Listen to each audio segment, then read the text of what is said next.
I want to give you a hearty welcome to the Peds NP, Pearls of Pediatric Evidence-Based Practice. I'm your host, Becky Carson, Assistant Professor at Catholic University of America in Washington, D.C., and today we're going to take a pharmacologic detour on the cardiac exit and discuss adrenergic drugs used in the emergency and intensive care settings to support cardiac output. Don't go skipping a beat, you won't want to miss this. Congenital heart disease gets a lot of attention in pediatric cardiac courses because of its prevalence in the United States and the severity of many of the defects.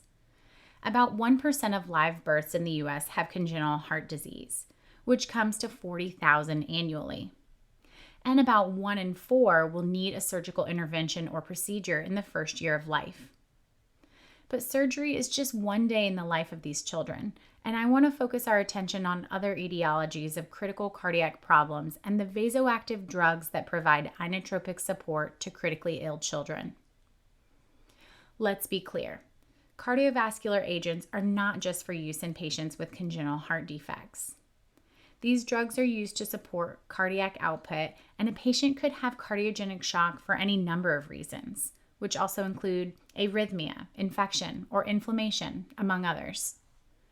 Cardiogenic shock inherently refers to a state of pump failure that is not a result of other kinds of shock, like hypovolemic shock, where fluid depletion causes poor perfusion, or sepsis, where peripheral vasodilation and capillary leak lead to a state of shock. Because the pump is broken for whatever reason, the heart cannot provide enough cardiac output of oxygenated blood to meet the demands of tissues despite being in a euvolemic state. You'll notice poor perfusion, hypotension, compensatory tachycardia, and acidosis as your patient spirals downward toward coronary hypoperfusion, cardiac arrest, and death. So how can you impact cardiac output to stop the vicious cycle of cardiogenic shock? Remember that cardiac output equals heart rate times stroke volume, where heart rate can be regulated by hormones and the nervous system, and stroke volume is impacted by blood volume and vascular resistance. The agents that we're going to discuss today have an impact on the main determinants of cardiac output. Preload, that's the end diastolic volume. Afterload, essentially the resistance that the heart pumps against. Contractility, the strength of each contraction, and heart rate. We can talk about these impacts using terms of the drug's physiologic effects. Let's define some of them. Inotropes act on contractility and stroke volume of the heart. Chronotropes take from their root word chrono, meaning time, and they increase the heart rate. Lusitropes improve diastolic relaxation and decrease the diastolic pressure, leading to increased filling and muscle torque. You can think of it as the counterpart to inotropy. Lusitropy is to diastolic function as inotropy is to systolic function. Vasopressors increase systemic vascular resistance and blood pressure. Vasodilators will decrease systemic vascular resistance, also known as afterload reduction. And lastly, inodilators improve myocardial contractility while also decreasing afterload. But before we can fix the problem, we need to better understand it. Why is your patient in cardiogenic shock? Does your patient have myocardial dysfunction from a cardiomyopathy, viral myocarditis, or chemotherapy like anthracycline? Are there coronary abnormalities? Anomalous left coronary artery from the pulmonary artery, also known as Alcapa syndrome, is the most common cause of congenital coronary malformations. But with rising incidence of obesity and coronary artery disease in younger and younger patients, you can consider myocardial infarction in the right circumstances. And don't trust a patient farther than you can throw them. I've seen intentional and unintentional drug ingestions of street drugs lead to ST segment changes worrisome for myocardial infarction. Does your patient have an arrhythmia that's producing poor perfusion? Both bradycardia and tachyarrhythmias can present in cardiogenic shock. Think about structural abnormalities. These are our congenital heart defects or acquired lesions that alter the plumbing of the blood flow of the heart and can lead to poor cardiac output. Lastly, think about the ways that the heart can be impeded from effectively pumping if something in or around the heart was causing obstruction to flow. This can be fluid in the pericardium, placing outside pressure on the heart where it can't effectively fill. Pericarditis, hemopericardium, and pericardial effusion can occur from infection, postoperative bleeding, or post-pericardiotomy syndrome. Or it could be something extracardiac, like a tension pneumothorax that's taking up so much space that it shifts the mediastinum and the heart doesn't have any room to pump. That's an easy fix with a needle decompression that we'll talk about on another day. But other obstructions from pulmonary etiologies can cause shock as well. Think about a pulmonary embolism, congenital diaphragmatic hernia, meconium aspiration, and primary pulmonary hypertension as causes of VQ mismatch that can lead to poor tissue oxygenation and heart failure. Your first-line diagnosis is to use serum and imaging studies that guide you toward the etiology. Chest x-ray, ECG, echo, blood gas, lactate, a CBC, electrolytes, troponins, and a BNP are all excellent labs to consider when you're initially evaluating a patient, though you might change your workup based on your clinical suspicions and the known history of the patient. Let's move upstairs to the ICU as we move to the management of our patient in cardiogenic shock. The most tempting first intervention for a patient in shock is to give fluid. Maybe their central venous pressure is low. You're seeing tachycardia and hypotension on the monitor, and urine output has slowed to a trickle. But when you give a 10 ml per kilo bolus, you won't see any improvement in their clinical status. This verifies that the patient is in cardiogenic shock. So how will you manage it? Yep, you guessed it. Vasoactive agents are the mainstay of therapy, along with some other core concepts that include managing electrolyte derangements and acid-base imbalances. To best understand the drugs, we need to understand the receptors upon which they act. There are two types of catecholamines. Endogenous catecholamines are epinephrine, dopamine, and norepinephrine, and these exist naturally in our bodies. The other type is called sympathomimetics, and these are synthetic drugs that mimic the three major classes of adrenergic receptors named alpha-adrenergic, beta-adrenergic, and dopaminergic receptors. Each of these classes has two receptors. So there's alpha 1 and 2, beta 1 and 2, and D1 and 2. Alpha 1s have a key site in postsynaptic vascular smooth muscle, and their activation controls vasomotor tone. They're also in heart tissue, and this leads to increased myocardial contractility and positive inotropy. So we get a stronger but oxygen-hungry pump that gives us an increased blood pressure. But caution, because this can lead to peripheral perfusion issues. Alpha 2 receptors can either be presynaptic or postsynaptic. Now, the postsynaptic alpha 2 receptors are very much like the alpha 1 receptors, where they're implicated in vascular smooth muscle and they aid in vasoconstriction.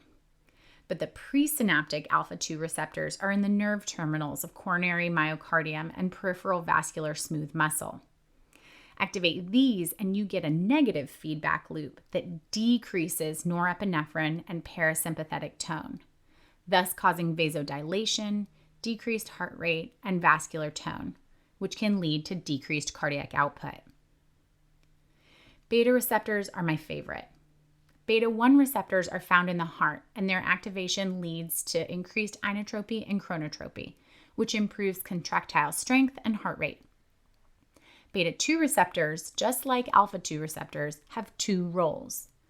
The presynaptic beta 2 receptors are intended to counteract the presynaptic alpha 2 adrenoreceptors, which leads to an increase in norepinephrine, increased sympathetic and parasympathetic tone, and this all yields an improved cardiac output.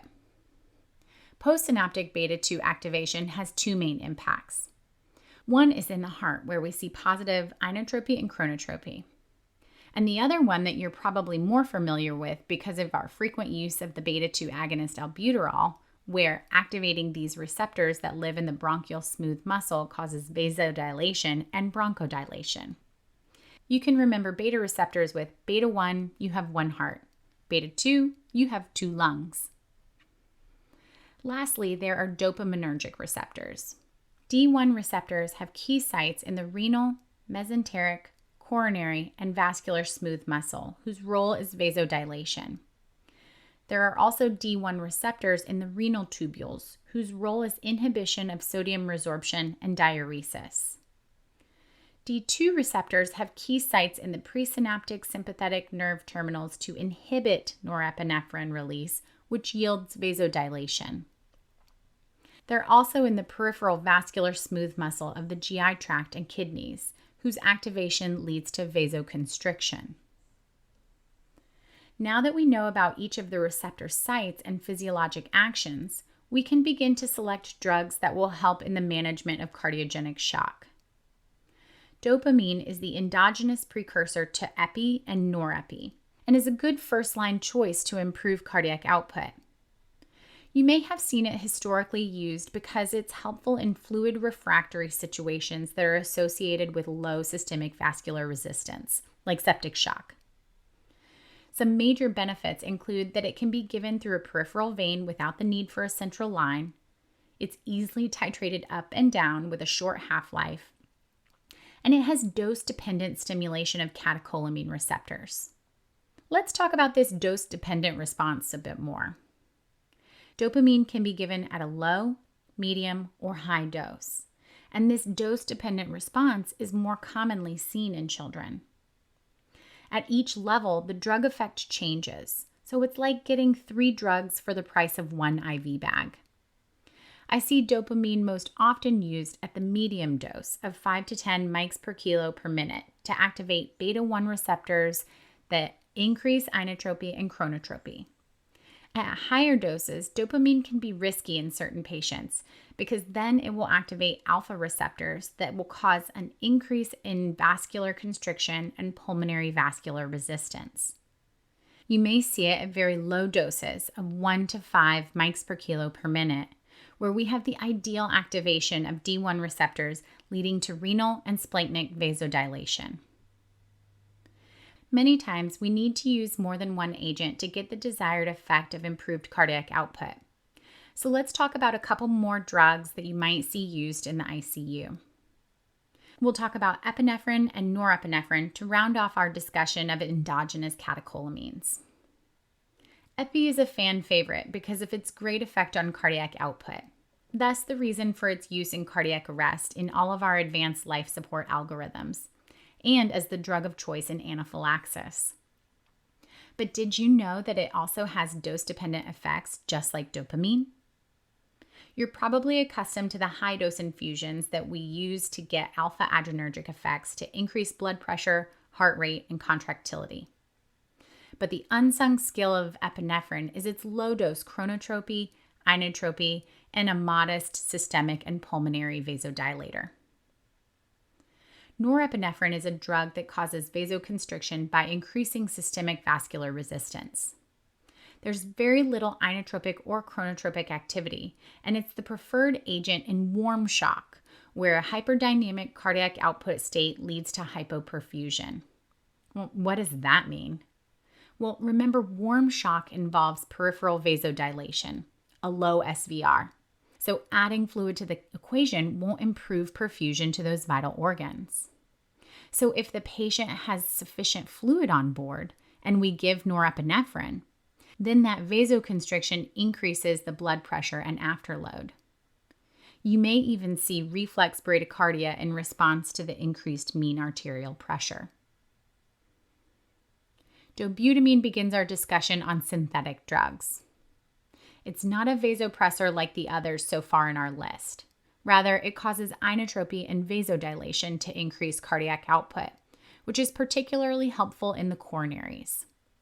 Its ideal use is in situations with poor cardiac output and high blood pressure, say cold shock, or a patient with a dilated cardiomyopathy and hypertension whose lactate is rising. Milrinone is a synthetic phosphodiesterase 3 inhibitor, but I like to think of it more simply as a peripheral vasodilator or afterload reducer. We get all of the pump, but none of the junk. You see, the mechanism whereby we inhibit PDE3 prolongs the action of cyclic AMP. And cyclic AMP improves cardiac contractility and decreases pulmonary vascular resistance, thus improving cardiac output for the failing heart, without the burden of increased oxygen consumption or tachycardia. In the systemic vasculature, PDE3 inhibition results in increased intracellular calcium that results in vasodilation and decreased systemic vascular resistance. One final pro of this drug is its lusotropic effect that aids in myocardial relaxation during diastole and increases filling. There are some important clinical considerations when using milrinone. First, some centers might use a loading dose to see effects of the drug more quickly due to its long half-life of 2 to 3 hours. On the same vein, when discontinuing or weaning the drug, it'll take the better part of a shift to determine whether a patient tolerates it. Phenylephrine, in my experience, is almost exclusively used to medically treat TET spells in patients with tetralogy of Fallot. Remember that in these TET spells, there's an acute decrease in systemic vascular resistance that causes an increase in right to left shunt across the VSD, sending more deoxygenated blood out to the periphery. So we have worsening hypoxia and acidosis, which causes increased respiratory effort with deep, rapid breaths that increase the systemic venous return of that already deoxygenated blood. And this vicious cycle shunts it all across the VSD all over again because there's also a high pulmonary vascular resistance. When a parent is at home and their child has a tantrum that throws them into a TET spell, we tell them to put their knees to the chest to increase systemic vascular resistance. But in the PICU, we have the benefit of having phenylephrine at the bedside in case of those pesky drops in systemic vascular resistance. Phenylephrine increases SVR and improves pulmonary blood flow without any inotropic properties. There are 2 more drugs I want to discuss that belong in their own class for unique reasons. The first is digoxin. Back in my day, we used this drug a lot, but there are now alternatives to digoxin that make its toxicity not worth the risk. Digoxin is a sodium-potassium ATPase inhibitor that increases the force of myocardial contractions and is particularly helpful in heart failure and arrhythmias. But remember that caution about toxicity? The same drug can also cause arrhythmias, among many other gnarly side effects, some of which can be lethal. My favorite fun fact about digoxin is that it naturally occurs in the homeopathic plant extract foxglove. You can see signs of digoxin toxicity in Vincent van Gogh's Starry Night because he painted yellow halos around objects, and this is a common side effect of digoxin. Lastly, vasopressin, aka antidiuretic hormone, gets its own category because it has its own vasopressin receptors. We all know vasopressin promotes free water retention in the kidneys, and you may have used it in different doses to treat diabetes insipidus. But it also has vasoconstriction effects and positive inotropy in cardiac myocytes. But caution, because high doses can lead to tissue ischemia. It's particularly helpful in refractory vasodilatory shock when other options have failed. What's the goal of giving these drugs? You want to see signs of improved cardiac output, an improving heart rate and blood pressures, kidney reperfusion yielding urine output, a downward trending lactate, improved capillary refill and pulses, and normalizing mixed venous saturations. Each patient's needs and response to vasoactive agents will be like a snowflake, needing individual consideration, attention, and titration to effect. This is certainly not an exhaustive list of medications to use in poor cardiac output states. I didn't even touch on sildenafil, calcium, or steroids. And there will be times when no matter what you throw at the patient, Mechanical ventilation or ECMO is in their future to allow the heart and lungs to rest through mechanical support of ventilation and/or circulation. By doing either or both of these interventions, we can reduce oxygen demands on the heart. But the great news is that as a part of the large multidisciplinary team, you'll consult with intensivists, cardiologists, pulmonologists, pharmacists, respiratory therapists, nurses, and a whole slew of other healthcare providers that will keep your patients' outcomes as the top priority. I learned quickly in the ICU never to tell a family that everything is going to be okay, because, well, sometimes it's not. And that's a conversation for another day. What I want you to do is make sure that you understand the physiology of your patient, the pathophysiology of disease, and the pharmacology of cardiovascular agents used to reverse the impact of disease so that you can expertly manage your patient with cardiogenic shock.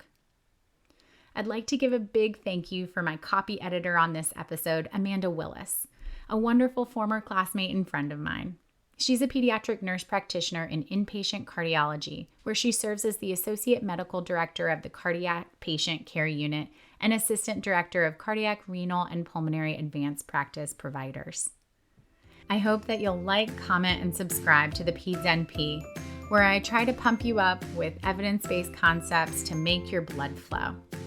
There's no financial support or conflict of interest in this or any episode of the Peds NP. Find me on Instagram at the Peds NP Podcast. You can see show notes and references to this episode and all of my prior episodes at www.thepedsnp.com. I'd love to hear from you on any questions or comments you have, so feel free to email me at thepedsnp@gmail.com. I'm Becky Carson. Take care.